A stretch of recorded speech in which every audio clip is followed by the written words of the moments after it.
Welcome back dito sa channel natin. Andito tayo ngayon sa Rizal Park. Ito ang eastern portion ng Rizal Park na hanggang sa ngayon ay ongoing pa rin ang redevelopment. Ito nga at hindi pa tapos ang renovation dito sa bagong area kung saan inilipat ang Lapu-Lapu Monument.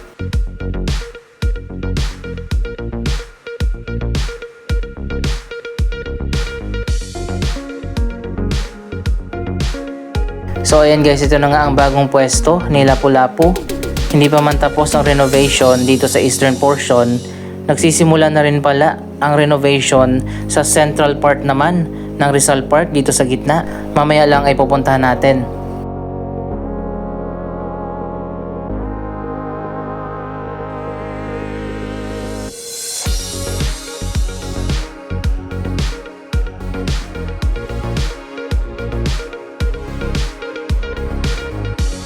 Mas maliit na nga yung bagong platform kung saan nakatayo ang Lapu-Lapu statue.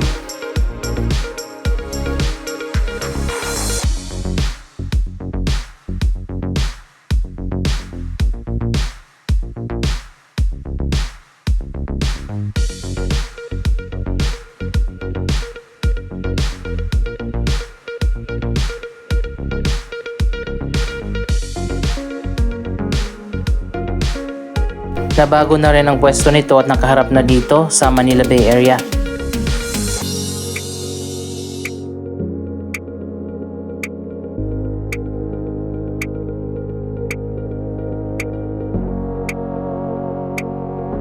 Mamaya na tayo mag-update dito sa loob ng eastern portion. Nagulat ako kasi hindi ko nga napansin na ginagawa na rin pala ang central part ng Rizal Park.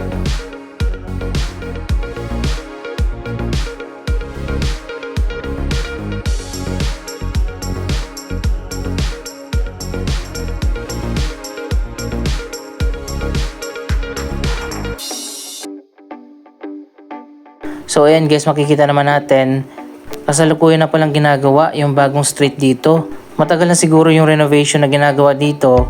Hindi ko lang napansin dahil nakafocus nga tayo dito sa renovation sa eastern portion.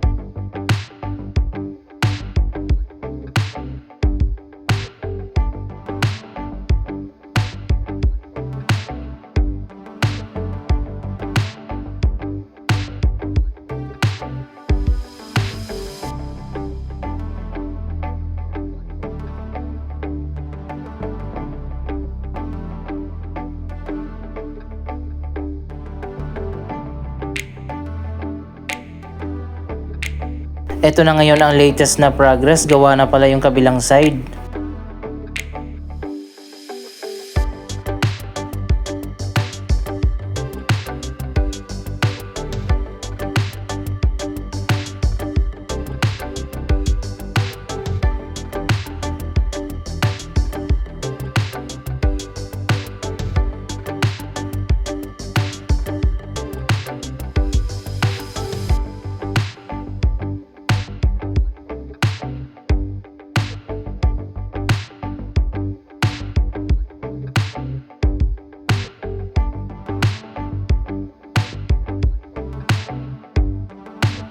As usual, maraming tao ngayon dito sa Luneta Park. Tinanggal na pala yung mga ilaw dito at mukhang pinalitan ang poste. Ano sa tingin nyo, para mas maganda pa yung dati? Isa ito sa mga attraction dito sa loob ng Rizal Park.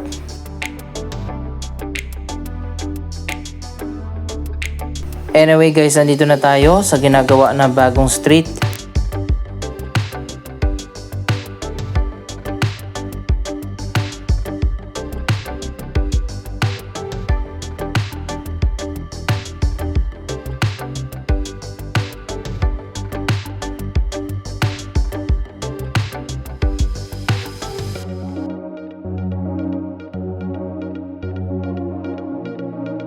Mukhang tapos na nga ang kalahati nito, matagal na siguro nasimulan ang renovation.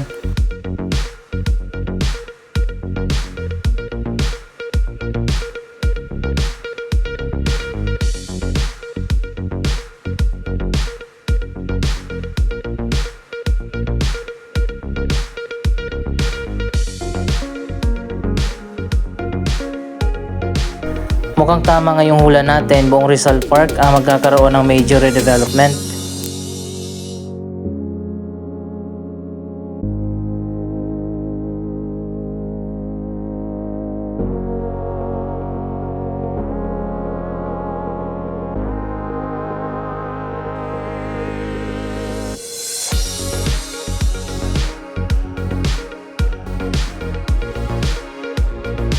Mula naman dito, sinisimulan na yung kabilang side.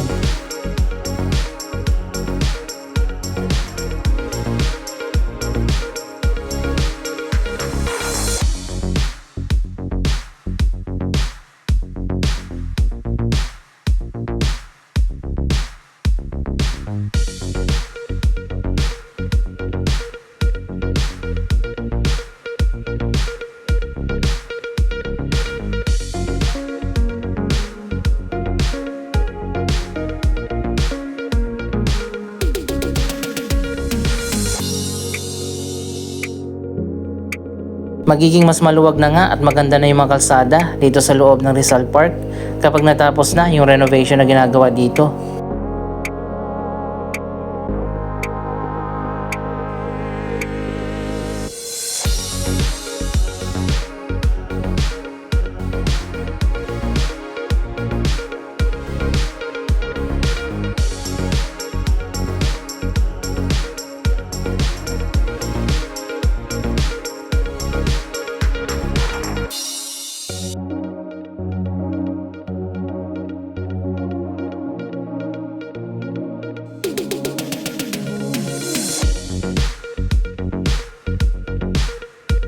Hanggang dito na pala yung nagawa na, malapit sa Rizal Park Monument. Sunod na gagawin dito, yung mga kalsada dito sa gitna at sa kabilang side.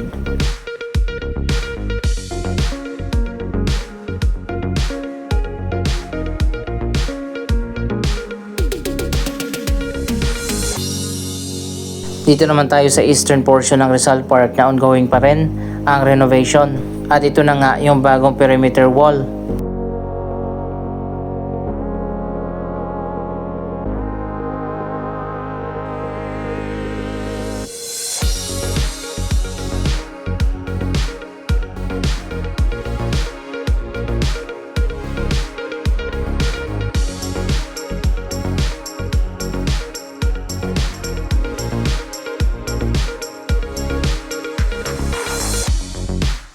Mapapansin naman natin na mas maluwag na nga yung sidewalk dito dahil inurong ng konti papasok sa loob yung perimeter wall.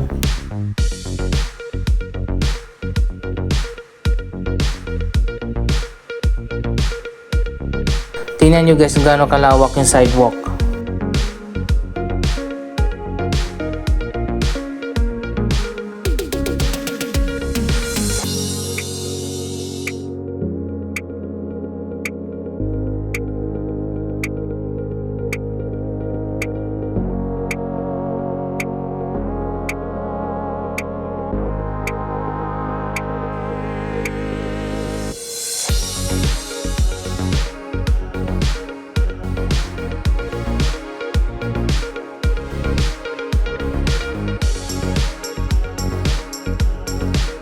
Dito naman sa harap, ginagawa pa rin yung bagong entrance.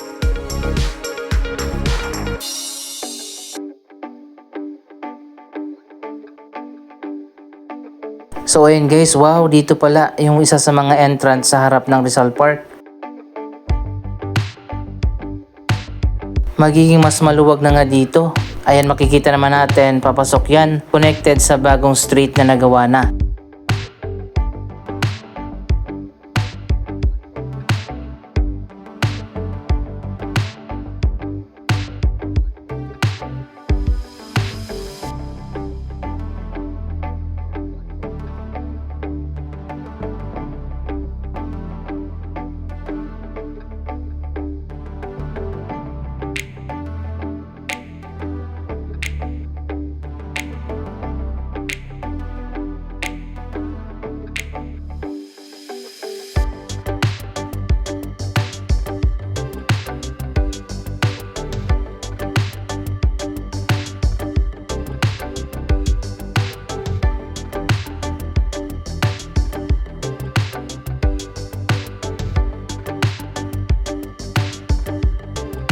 Wow, talaga namang napakaganda na ng bagong Rizal Park.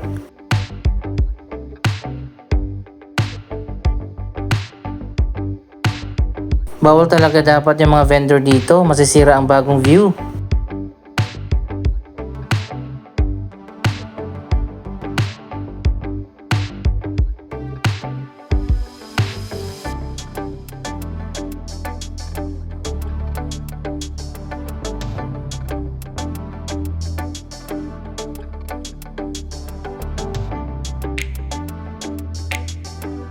Magiging ganito yung entrance na ginagawa doon sa harap.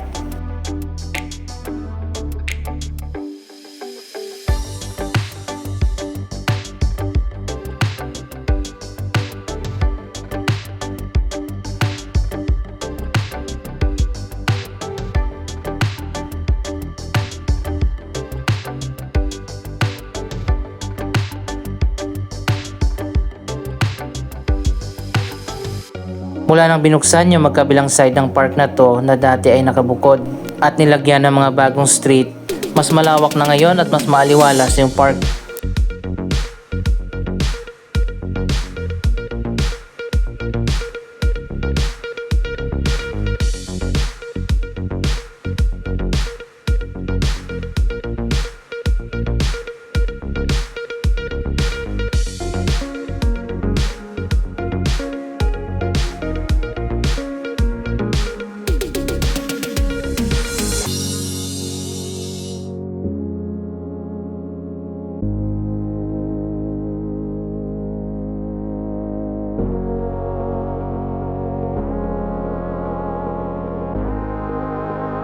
Ito yung street na connected doon sa bagong entrance na ginagawa.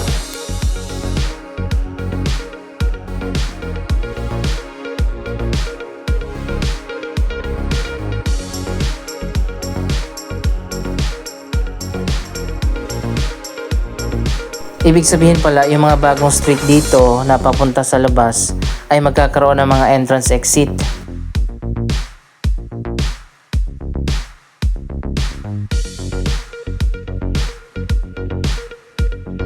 Ito pa yung isang street na papunta din doon sa Taft Avenue. So magkakaroon din ng bagong entrance dyan.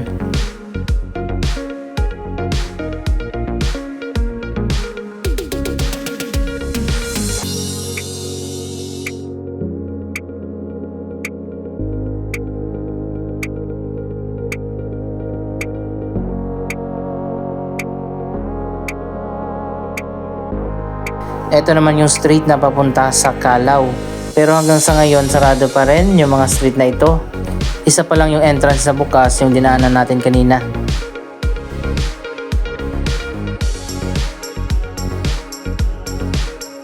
Meron pang ginagawa na bagong street dito, papunta din yan sa may Calao.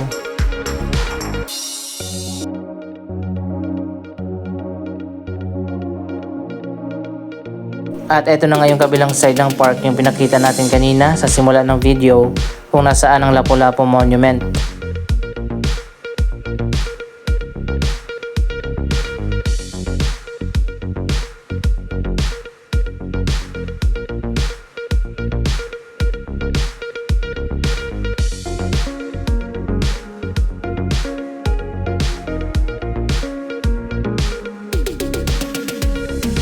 Magiging mas maganda na talaga ang buong Rizal Park kapag natapos na ang major renovation na ginagawa dito.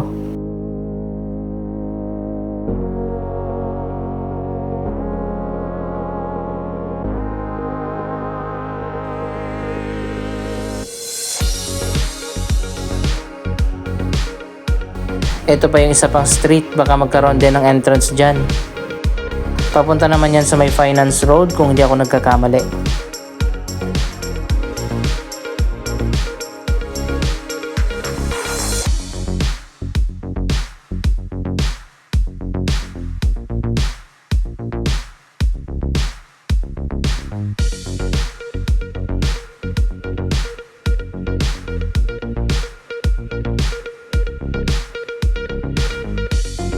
Anong masasabi nyo sa progress ng Rizal Park Redevelopment Project? Mag-comment lamang dyan sa baba ng inyong mga reaksyon.